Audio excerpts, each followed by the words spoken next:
Welcome to Curiosity Kids. I'm Joy with ACCPF, and this is my daughter, Quinn. And today we are celebrating Heart Your Parks Month. So all month we're going to have different outdoor nature-based art to share with you in conjunction with our Heart Your Parks Month, which is going to be going on all around American Canyon. So start looking for that. So today we are going to make nature creatures. So that means we're going to go out in the garden right back here, and we might go out to the park and see if we can find nature items, things like pine cones or leaves. You saw some pretty red leaves the other day, right? Leaves, flowers, any winter flower petals, feathers, sticks, all sorts of stuff. So we're gonna go out and get those things in just a minute and bring them back and create nature creatures. Now, if you get to go to Park and Play, then you're going to get a bag that has all of the items that you need to create your nature creatures. But if you can't get there, don't worry, we'll go to the park and find some things. There's a few things that we do need, we're not gonna be able to find out in the park. Stuff like glue, because we need glue. My favorite bit, googly eyes. Googly eyes are the best. Pipe cleaners, things like that to help you make your creatures. Paper, scissors, some of those items that you'll just need to find around the house. So should we go out and see what we can find? Sure. All right. Yeah, let's go.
Well, now that our little creatures are all dry, which one is your favorite?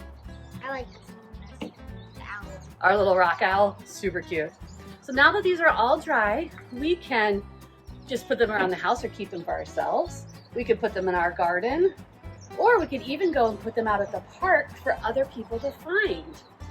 Wouldn't it be nice to find a little cute little creature out at the park on a walk? Super cute, that'd be really fun. So maybe we should go hide some of these out at the park, huh? So for your list of instructions and supplies, just click on the link on our website at acparks.org and you'll find all your instructions and everything you need there. So you just go ahead, get outside, get creative, and have some fun. Bye everybody.